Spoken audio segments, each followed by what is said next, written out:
Hello, നമുക്ക് സ്നേഹതീരം വരെ ഒന്ന് പോയിട്ട് വന്നാലോ? കുറേ ദിവസമായി കുഞ്ഞു ബീച്ചിൽ കൊണ്ടുപോകുമെന്ന് പറയുന്നു. അപ്പോൾ നമ്മളന്ന് ഡ്രസ്സ് എടുക്കാൻ പോയപ്പോൾ എന്തായാലും ഇറങ്ങിയതല്ലേ, ബീച്ചിലേക്ക് വരെ ഒന്ന് കൊണ്ടുപോയിട്ട് വരാമെന്ന് വെച്ചു. ഈ വഴിയൊന്നും മനസ്സിലാവണേ ഇല്ല, വാടാനപ്പള്ളി വഴി ഒക്കെ മാറ്റായി, വൺ വേ ആക്കിയില്ലേ. അങ്ങനെ ഞങ്ങൾ ബീച്ചിലേക്ക് പോയിക്കൊണ്ടിരിക്കട്ടാ.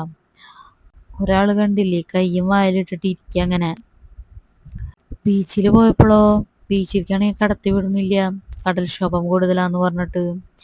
പോലീസുകാരൊക്കെ വന്നിട്ട് കയറ് കെട്ടി വെച്ചേക്കാം. എന്തായാലും വന്നതല്ലേ, കുറെ ദിവസമായി പാർക്കിലേക്കൊക്കെ പോയിട്ട്, പാർക്കിൽ കയറിയിട്ട് പോവാന്ന് വെച്ചു. എപ്പോൾ വന്നാലും ഈ ഫിഷുകളെ ഒരേപോലെ ഉണ്ടാവൂട്ടാ, ഒരു മാറ്റവും ഇല്ല അവറ്റങ്ങൾക്ക്. അങ്ങനെ ഞങ്ങൾ പാർക്കിൽ എത്തിയിട്ടാ, ആരും ഇല്ല. ഞങ്ങൾ 4:30 എത്തി അങ്ങോട്ട്. അപ്പോൾ ആരും ഉണ്ടാവില്ല, എല്ലാവരും വെയിലാറിട്ട് വരാൻ വേണ്ടിയിട്ടേ. ഒരാളാച്ച കളിച്ച് നിരങ്ങി നിരങ്ങി നിരങ്ങി ബാക്കൊക്കെ കാണണം, ചെളിയിട്ട്. പുതിയ ഡ്രസ്സാണ്, ഓൺലൈനിൽ എടുത്തതാ, രണ്ടാൾക്കും ഒരേപോലത്തെ. ഇപ്പം മാച്ചിന് ഇട്ടേക്കാം. ബീച്ചിൽ വന്നു കഴിഞ്ഞാൽ ഉപ്പിലിട്ടത് മസ്റ്റാട്ടാ, എന്തായാലും അതില്ലാണ്ട് പറ്റില്ല. അപ്പോൾ ആ കുഞ്ഞാറ്റയ്ക്ക് പാകമുള്ള ഒരു ഊഞ്ഞാല് കണ്ടില്ല, ഗമയിലിരിക്കണേ കുഞ്ഞൂസ്. പിന്നെ എല്ലാത്തിനും പൊത്ത് പിടിച്ച് കയറുന്നുണ്ട്. കടലൊക്കെ ഇങ്ങോട്ട് ഭയങ്കര ശോഭത്തിലായിരുന്നു. പാർക്കിൻ്റെ ഉള്ളിലേക്കൊക്കെ തിരമാല അടിച്ച് വരുന്നുണ്ടായിരുന്നു.